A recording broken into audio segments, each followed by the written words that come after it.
Polisi menggiring dua lurah keluar dari kantor Kelurahan Poasia, Kota Kendari. Petugas bahkan harus berlari untuk menghindari kemarahan warga yang sudah berkumpul di lokasi kejadian. Keributan bermula saat warga memergoki dua oknum pejabat kelurahan tersebut sedang berpesta miras bersama dua perempuan yang diduga dipesan melalui aplikasi. Suasana memanas setelah terjadi cekcok antara kedua perempuan dengan kedua oknum lurah soal uang yang dijadikan kesepakatan. Mendengar ada keributan, warga berdatangan ke lokasi dan meluapkan kemarahan mereka. Beruntung polisi segera tiba dan mengamankan seluruh pihak yang terlibat sehingga aksi kekerasan bisa dicegah. Dari dua lurah kami amankan karena laporan warga berduaan bersama dua perempuan juga di kantor lurah tersebut. Kita dalam. Oh benar perempuannya itu perempuan panggilan kah? Iya. Lagi kita dalamin dari melalui aplikasi hijau. Untuk kepentingan pemeriksaan, kedua oknum lurah dan dua perempuan tersebut dibawa ke Mapolres Kendari. Dari Kendari, Sulawesi Tenggara, Asdar Zula, iNews melaporkan. Ditemukan tindak kekerasan dalam kasus perundungan bocah berusia 6 tahun di Taman Keramat Pulau Senen, Jakarta Pusat. Dua pelaku berusia 14 tahun dan 18 tahun sebelumnya meminta uang pada korban. Ini dia ngambil wildan tuh. Dia ngambil wildan. Bocah berusia 6 tahun yang sedang bermain di gotong dua remaja di Taman Keramat Pulau Senen, Jakarta Pusat. Korban kemudian di-strum di tiang listrik. Ibu korban menangis karena rasa sakit dan kecewa dengan perlakuan kedua pelaku yang telah merundung korban hingga mengakibatkan tak sadarkan diri usai tersengat listrik saat menceritakan pada polisi. Sampai setengah ke tiang listrik. Sampai dipukul pakai kayu. Ibu korban meminta agar pelaku dihukum berat sesuai dengan perbuatannya karena telah membuat buah hatinya koma dan harus menjalani perawatan intensif selama 3 hari di rumah sakit. Anak saya ada autis gitu. Kalau anak saya autis, anak saya itu nggak bisa bersekolah gitu. Nggak punya teman gitu, nggak bisa berbaur gitu. Polisi telah melakukan penyelidikan dengan melakukan olah TKP. Kedua pelaku ditangkap polisi berusia 14 dan 18 tahun. Memang ada unsur kekerasan terhadap korban. Korban itu ditaruh di tiang. Memang tiang itu tadinya mungkin dikiranya tiang itu tidak ada listrik. Nah, ternyata pas ditaruh di tiang tersebut ada aliran listrik di situ. Dan kami sudah cek TKP, memang ada terjuntai kabel listrik yang memang terbuka, terkelupas sehingga kalau tersentuh tiang itu akan kena listrik. Sebelumnya korban yang tengah asik bermain bersama teman-temannya tiba-tiba digotong paksa oleh kedua pelaku. Korban yang tak berdaya dibenturkan ke tiang lampu taman pada bagian kemaluannya. Naasnya, korban justru tersengat listrik dan langsung jatuh pingsan.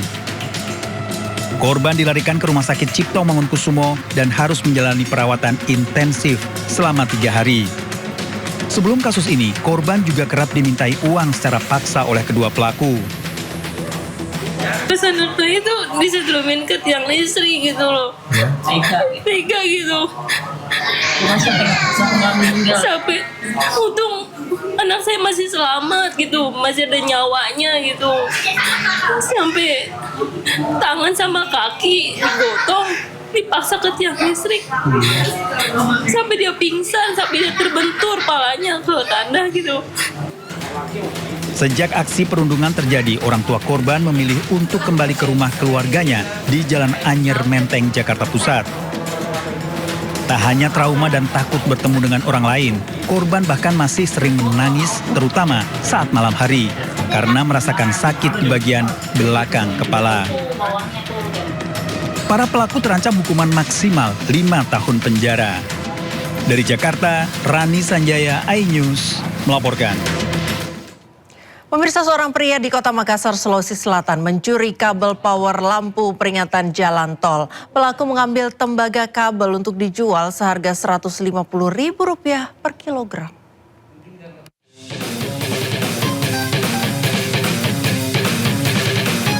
Aparat kepolisian sektor Talo menangkap seorang pria pencuri kabel power yang menghubungkan lampu peringatan di jalur tol.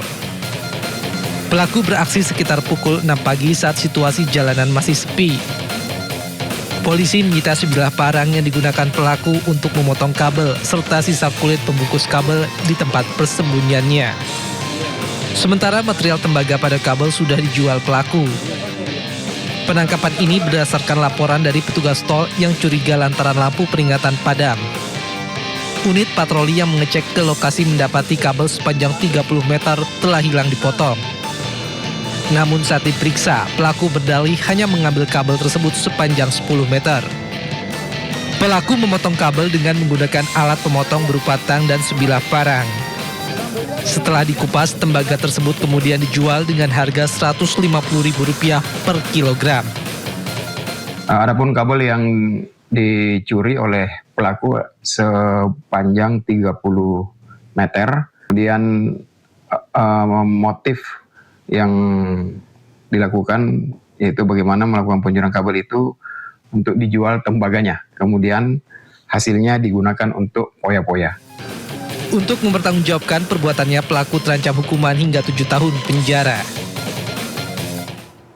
Butuh biaya untuk melamar kekasih. Seorang teknisi perusahaan makanan di Gedangan, Sidoarjo, Jawa Timur mencuri emas senilai Rp500 juta dalam berangkas di tempat kerjanya.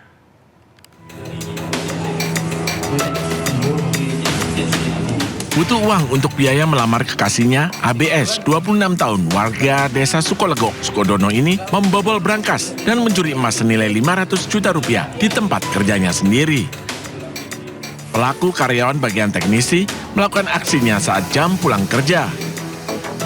Dari hasil pemeriksaan polisi, diketahui pelaku masuk ke dalam ruang pribadi pemilik perusahaan dengan cara menjebol plafon, kemudian membobol brankas emas.